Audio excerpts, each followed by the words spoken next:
नमस्कार व्यूवर्स, मेरा नाम Rajesh Kumar Meena, lecture electronics engineering, Rajesh Pilot government polytechnic college Dausa.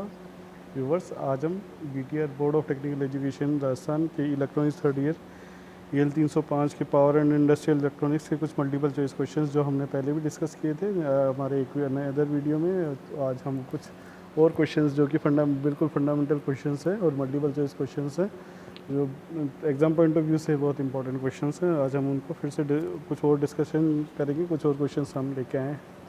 चलिए शुरू करते हैं। क्वेश्चन नंबर फर्स्ट है, for the SCR to remain in the on conducting state. हमें SCR को अगर ऑन कंडीशन में या कंडक्टिंग स्टेट में रखना है तो first option is gate signal is continuously required, no continuous gate signal is required, no forward and anode cathode voltage is required, and D option is negative gate signal is continuously required. तो answer is B, no continuous gate signal is required है, क्योंकि हम जानते हैं कि जो SCR होता है उसको टर्न ऑन करने के लिए गेट पर ट्रिगरिंग की ज़रूरत होती है। और ट्रिगरिंग क्या होता है कि एक इंस्टेंटेनियस प्रोसेस होता है, उसमें एक like large voltage positive voltage को हम गेट टर्मिनल पर देते हैं, उससे हमारा जो इसका J2 जंक्शन होता है वो SCR का जो J2 जंक्शन होता है वो रिवर्स बायस है फॉरवर्ड बायस में, और SCR फॉरवर्ड ब्लॉकिंग मोड से फॉरवर्ड कंडक्शन मोड में आ जाता है और हमारा SCR टर्न ऑन हो जाता है। उसके बाद में हम इस गेट को बार बार देने की ज़रूरत नहीं है, गेट हम रिमूव कर देते हैं। तो answer is B, second. Question number second, the value of anode current required to maintain the conduction of an SCR even the gate signal is removed is called as the। ये हमारे anode की value को anode current की value के बारे में बात कर रहा है, जबकि SCR को हमें कंडक्शन मोड में रखना है। तो साथियों ये जो है ये एक डेफिनेशन है किसकी, लैचिंग करंट की। तो बेसिकली लैचिंग करंट की अगर हम डेफिनेशन देखें तो होती है कि latching current is the current is the anode current required to maintain the conduction of an SCR even the gate signal is removed। यानी हमारा गेट सिग्नल रिमूव होने के बावजूद भी हमारा जो SCR हो वो ऑन कंडीशन में या कंडक्शन मोड में रहता है, तो उस करंट को हम एनोड करंट बोलते हैं। वो जो उस करंट को हम लैचिंग करंट बोलते हैं। होल्डिंग करंट हमारा टर्न ऑफ में काम आता है, स्विचिंग करंट डिफरेंट होता है, पीक एनोड करंट भी वो तो वैल्यू होती है, हम पीक पर कितना एनोड के पीक में कितना पीक करंट दे सकते हैं वो वैल्यू होती है। तो answer is B, latching current. Question number third, in the reverse blocking mode the middle junction J2 has the characteristics of that of a transistor, capacitor, inductor, none of these. Answer is capacitor, क्योंकि J2 junction जो होता है वो reverse blocking mode के अंदर J2 junction forward bias में होता है, बाकी जो दोनों जंक्शंस होते हैं J1 और J3 वो रिवर्स बायस में होते हैं। तो ये एक मेटल की प्लेट्स की तरह बिहेव करता है और J2 जंक्शन इसके डाइलेक्ट्रिक की तरह बिहेव करेगा जो चार्ज ट्रांसफॉर्मेशन का काम करता है।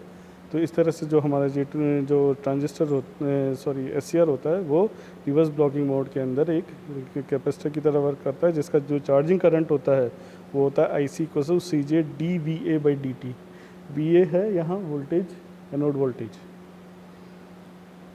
Next question, the minimum value of anode current below which it must fall to completely turn off the device is called as the. अच्छा, अब ये जो क्वेश्चन है इसके अपन ऑप्शंस देखते हैं, holding current value, latching current value, switching current value and peak anode current value. तो इसका आंसर ये बेसिकली फिर से एक डेफिनेशन है किसकी, ये है डेफिनेशन होल्डिंग करंट की।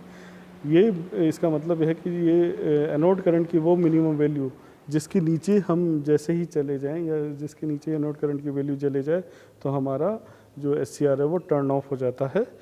तो ये टर्न ऑफ मेथड्स के अंदर हम पढ़ते हैं होल्डिंग करंट वैल्यू। तो ये answer is A, holding current value.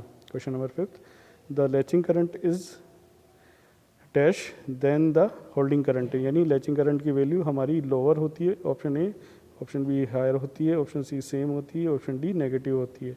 तो ऑप्शन B है हमारा हायर, लैचिंग करंट की वैल्यू हमेशा होल्डिंग करंट से हायर होती है, क्योंकि लैचिंग करंट जो होता है वो हमारे SCR को टर्न ऑन बनाए रखने के लिए का मिनिमम वैल्यू होती है, और होल्डिंग करंट जो होता है वो हमें वो एक मैक्सिमम वैल्यू होती है, उसके नीचे हम एनोड करंट को जैसे ही लेंगे तो हमारा SCR टर्न ऑफ हो जाएगा।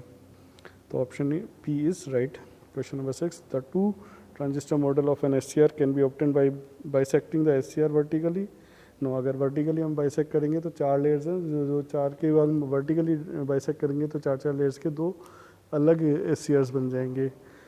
सेकंड है बाइसेक्टिंग द SCR हॉरिजॉन्टली। इसमें बताया नहीं रखा कि कहाँ से अगर बाइसेक्ट कर रखा है करना है। अगर हम कन्वेंशनली मिडिल से भी करेंगे तो एक PN और दूसरा NP डायोड बनेगा, ट्रांजिस्टर नहीं बनेगा। तीसरा है C ऑप्शन है bisecting the SCR top 2 and bottom 2 layers.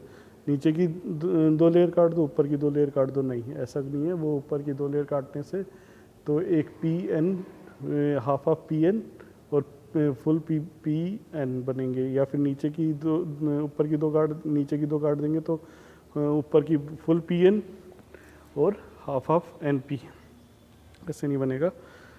D option है bisecting the SCR middle 2 layers. Middle 2 layers को हम काटेंगे तो तब हमारे PN जो है ट्रांजिस्टर मॉडल बनेगा। फर्स्ट जो होगा उसके अंदर जो अपर वाली लेयर होगी वो तो होगी हमारी फुल P, फिर हाफ N, फिर हाफ P। एक तो PNP ये बन गया, फिर उसके बाद में सेकंड होगा जो फुल N, हाफ N, फिर हाफ P और फुल N। इस तरह से PNP और NPN ट्रांजिस्टर्स, 2 ट्रांजिस्टर्स बनेंगे। नेक्स्ट क्वेश्चन है the dV/dt protection is provided in order to limit the power loss.